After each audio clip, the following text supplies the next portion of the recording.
Welcome, welcome, welcome. This is the Inbox Attack Weekly Workout. I'm your host, Nate Wright. A little crankier than normal, but present and accounted for. So for those of you that saw the email and the message I sent yesterday, that actually did happen this week. I did see, I was going to the grocery store or something quite benign, and so this woman walking by and she just stopped, just started just kicking the shit out of all these flowers. It wasn't like a rampage. It was one specific little cluster of flowers, and she was just wailing on it. It really, looking at that, I'm like, whew, wonder what set that one off. There were a lot of face tattoos for sure. Yes, Jared.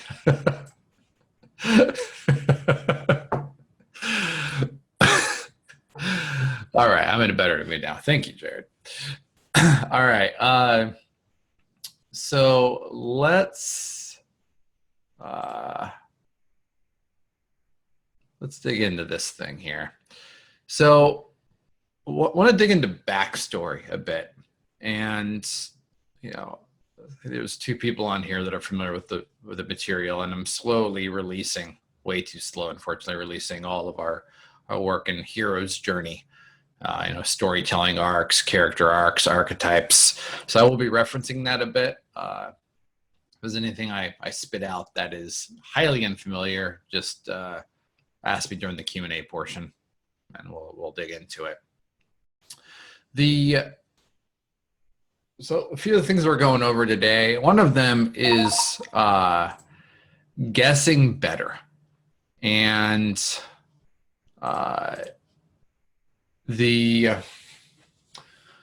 so much of when we're reaching out to strangers, like via email, it's like, hey, I want you to say stranger, I want you to do something. I want you to do something for me. It's very difficult to convince them or entice them or manipulate them into doing something, but you don't know who they are or what they're about. You don't know anything about them, frankly. Especially in the world of cold email, there's a lot of guesswork involved. So we're going to go over some ways of guessing better. Still a guess, but there's ways to get it a bit more accurate, get a little closer to the mark. We're also going to talk about how to leverage your own backstory when we're trying to convince people to do things. And then in the final piece, we're going to talk about reframing. How do you reframe their backstory or your backstory to connect? So we're going Bill Murray style with this one. I was kicking myself after sending the campaign last night. Bill Murray was actually in a film called Broken Flowers. I'm just like, I should have used that. Of course, it is a very obscure, really weird movie. It was good. Bill Murray's like good in everything, but I was kicking myself for not jumping on that opportunity. So let's talk about guessing better. And this is one of my favorite films in general. This is a screenshot from Lost in Translation. And for those of you that haven't seen it, he's a washed up actor doing not a washed up celebrity, but a celebrity past his prime who is doing a commercial in Japan. And he's going through a bit of a midlife crisis, and meets Scarlett Johansson, who's much younger than him, and they go on some adventures throughout Tokyo, and they're both dealing with some stuff. Now, one of the things that I loved about that film, and I think is applicable to business, is the way that they presented his backstory was done very subtly. It was subtly revealed, little snippets based on his behavior and based on where he was at, based on his environment. And when we're targeting someone, we'll just use a couple examples to say I want to connect with an owner of, I want to connect with consultants, right? I want to connect with consultants. Maybe they're logistics consultants. I'm going to pick a random thing out of the sky here. So we're trying to connect with logistics consultants. All right. Now, we know currently, not their backstory, but currently, that they self-identify as a logistics consultant. Otherwise, it wouldn't have ended up on your list of people that you're trying to connect with. So we're talking to this logistics consultant, and we want them to reply. We want them to start a conversation with them. We want them to do something for you, a stranger. Now, we could frame the messaging around that to be like, hey, I see that you're a logistics consultant. Fancy that. I help logistics consultants do really cool things. Let's work together. Okay, that actually is effective. It actually works. I use it all the time. What's more effective is showing that you understand where they've come from. Now, if they're a logistics consultant, and they have some level of depth of experience doing that, they had to learn their trade somewhere, likely in a large company, or they may have worked their way up through the ranks, but they had to have earned that title somewhere. They had to come from somewhere else. So you think, all right, so a few assumptions we can make. We can assume they've likely have a career that's probably been at least 10 years, probably much more. We could assume that they've at least had exposure to the different components of logistics, shipping, warehousing, supply chain management. We could assume that there are certain acronyms that they understand. We could also assume that the type of people that they've been surrounded by are of a certain variety. Logistics, it's very much one of those cartilage type of jobs where they're not really in like finance, for example, where it's all totally numbers driven, but they're also not in the gooey stuff like marketing. They are in a space that it requires a lot of precision, and when mistakes are made, they tend to be very expensive mistakes. And then if there were, most of them have worked at larger companies, but frankly, because most companies wouldn't have a dedicated logistics department unless they were of a certain size. Moving widgets from point A to point B. Now, that guess still might be wrong, but it's probably a lot closer. So one of the things you could do tactically to guess better is as you interact with people, so say that's the target you're going after, as you are able to trigger interactions, you're going to find little details out. You're going to find things out. You're going to, find that there's, shared background and shared knowledge and there's some common threads. And they typically, I talk a lot about soft value and hard value, soft things and hard things. There's typically going to be a personality trait that you find is a common thread. They may be very detail oriented. And on the soft side, they may be cynical, right?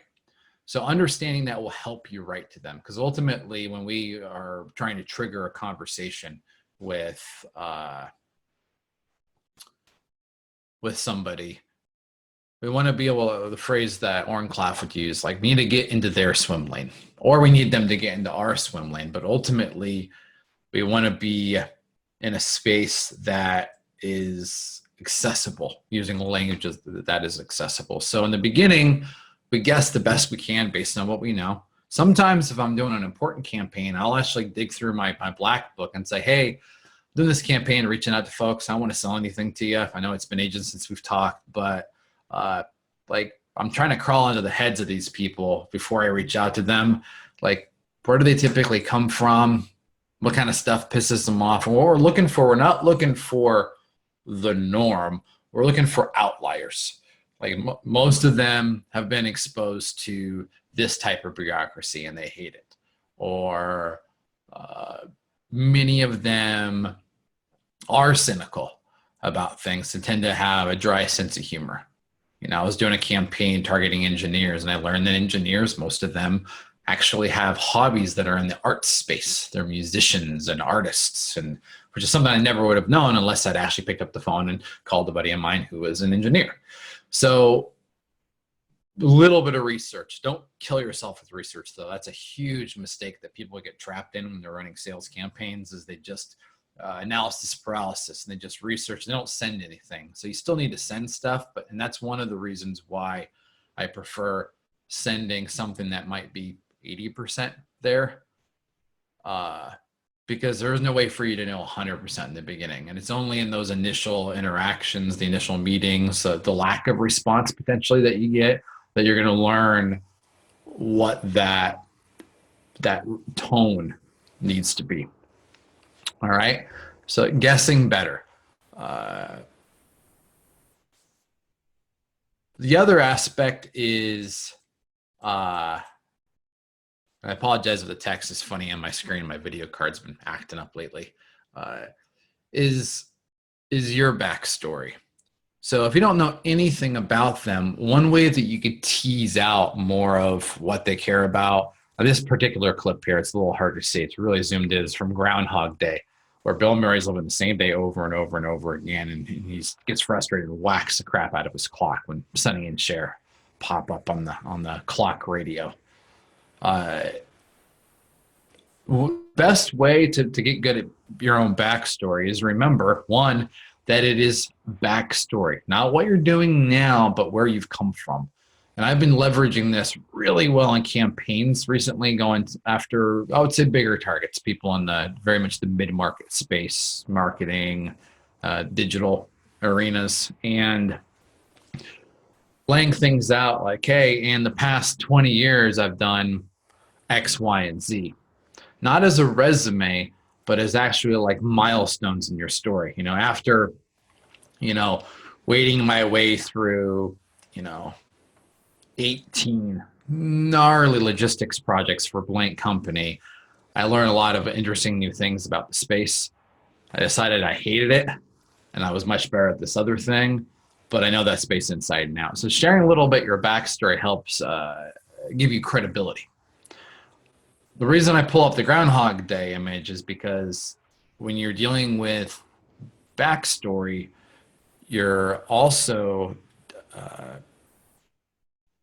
dealing with biography, your own biography. And most people, myself included, are really, really bad at telling their own story, really bad at it.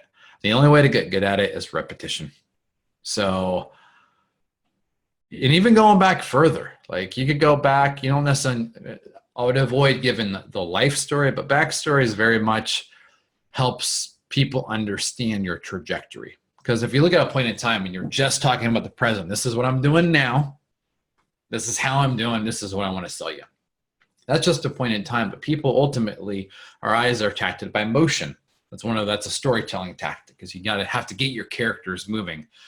The only way to know where somebody is moving is have a point A and a point B. So including at least a sentence of backstory will help people know what you're about. That I was here and now I'm here, and together we could go there. All right. And the way to do that is with there is no other way other than repetition, and just getting accustomed to trying different things out and making it conversational. And then we'll cover that in the live rewrite portion.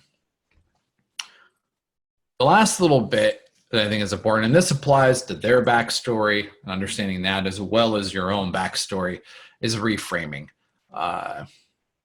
This is obviously Ghostbusters, classic. And the hero in this case of this film, one of the heroes in Ghostbusters was, I think it was Venkman, Dr. Venkman. It was Bill Murray's character. And he started out as a paranormal researcher working at a college, and they end up losing their funding. Now, instead of it's like, wow, it sucks, this doesn't work, he decides that, you know what? He was the visionary of the group. Let's do something else. And he reframed his own story. So instead of his story being, I got into paranormal stuff because of this experience I had when I was 12, and then did a bunch of college and school to learn about the science and philosophy behind all this stuff, and now I do all these studies and it didn't work out so well, and I kind of fell into this whole Ghostbuster job. So the way he reframed his story is that I went and did this, and now I'm doing this better thing. He went and reframed it as, instead of my career took a crap on me, this was the next logical step in the evolution. That was a concept of reframing. Another way to reframe a story, and this is something we talk a lot about in Hero's Journey lessons, is reframing who the primary character is. Who's the hero? Who's the villain? Who's the trickster? Who's the ally? Who's the mentor? When you look at changing up the role, and that's what some of the best films do that. And the best stories do that, is they'll focus on, there's excellent film, The Devil Wears Prada, Meryl Streep. They focused on Meryl Streep's assistant. Now, if they made the movie about Meryl Streep's character being that, very intense, volatile, fashionista, it would have still been amazing because it's Meryl Streep, but reframing it from that other character's perspective made it better. So the way to reframe your own backstory would be to, people say blank about me. People that know me say blank, or, my enemies could attest to this, that I'm stubborn to the point of a fault, and I'm gonna get you where you need to go. So you reframe it by changing in this case, maybe the narrator. Change it from first person to second person. There's different things you can do to reframe the story, and it's really effective to getting out of a me approach. When you're looking at their backstory and trying to guess it or tease out their backstory, one of the things that you could do is look at those guesses that you made. Okay, they probably have been through this experience and this experience, likely in this type of personality, likely they've at least interacted with this company, they've probably lived in this space, like someone that's in an ad agency has probably lived in New York or LA at least once. They're in tech, they've probably spent time in Silicon Valley. The way to reframe that would be, you could talk about, one of my college buddies who is in logistics now went through X, Y, and Z. So instead of saying, you probably went through X, Y, and Z, one of my college buddies said he went through X, Y, and Z. So you take it, transform it from a guess into an actual reality. And that adds another layer of authenticity and makes it more believable. All right. So that's the crux of that.